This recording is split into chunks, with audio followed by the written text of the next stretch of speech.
Ministre. La parole est à Madame Sabine Rubin.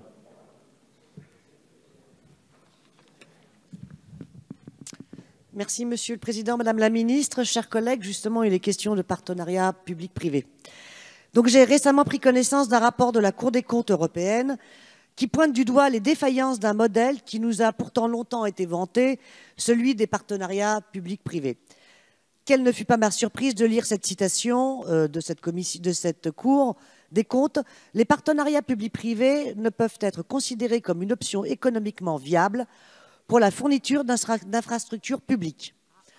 Outre des analyses préalables insuffisantes, un facteur était mis en exergue, je cite, « La répartition des risques entre les partenaires publics et privés était souvent inappropriée, incohérente et inefficace, tandis que les taux de rémunération élevés, jusqu'à 14% du capital risque du partenaire privé, ne reflétaient pas toujours les faibles risques supportés par celui-ci. En somme, le capital privé se sert largement sur des investissements publics en exigeant un capital risque trop élevé, ce qui entraîne un surcoût global. Par ailleurs, autre risque du partenariat public-privé, celui d'une moindre concurrence, sujet particulièrement sensible quand il s'agit de grandes infrastructures. La Cour des comptes française, cette fois, étriait les risques d'entente entre les géants du BTP.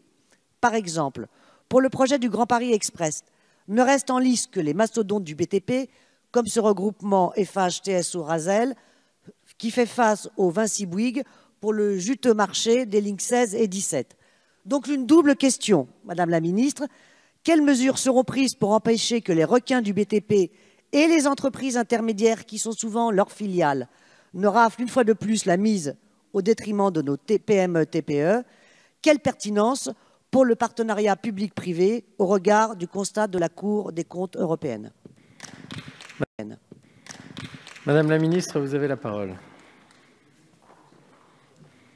Merci, Monsieur le Président. Mesdames et Messieurs les députés, Madame la députée Rubin, comme je l'expliquais à votre collègue, vous savez, nous ne travaillons pas dans un esprit de grand complot avec des grandes ententes entre un méchant État qui ferait affaire avec des méchantes entreprises privées dans le but de léser les citoyens français. Non, non, Madame la députée, ce n'est pas l'esprit dans lequel nous travaillons. Ce n'est absolument pas comme ça que nous travaillons. Et si les partenariats publics-privés ne sont pas des solutions systématiquement utiles, viables, cohérentes, utiles, comme je le disais, eh bien parfois, ils le sont. Ils le sont tout simplement parce que ce sont des vecteurs parfois d'innovation, des vecteurs aussi d'amélioration de la qualité des services publics. Encore une fois, quand un partenariat public-privé est bien encadré, qu'il est bien encadré par la puissance publique qui vérifie, qui fixe des objectifs de performance et qui ensuite les vérifie. Et c'est exactement dans cet état d'esprit-là, et surtout au-delà d'un état d'esprit, c'est la façon dont nous travaillons. Et c'est toute l'utilité des contrats de partenariat public-privé. Parce que s'agissant du mode de financement, la participation du contribuable est aujourd'hui principalement utilisée. La participation de l'usager est toutefois possible au travers des recettes de billetterie pour les transports en commun et de la mise à péage des ouvrages d'art pour les infrastructures routières des collectivités.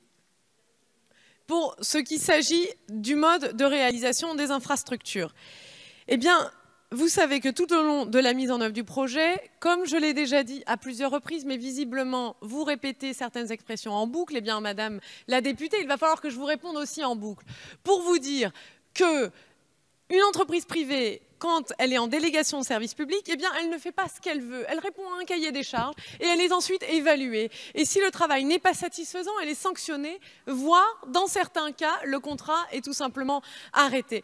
Mais si vous voulez, je n'ai pas... De toute façon, je crois que... je doute que là, le dialogue soit très constructif. Mais sachez en tout cas que ce gouvernement-là, il travaille pour les citoyens français et que nous voulons aussi permettre à nos PME de se développer, de même que les grandes entreprises françaises. Je vous remercie, Madame la Ministre.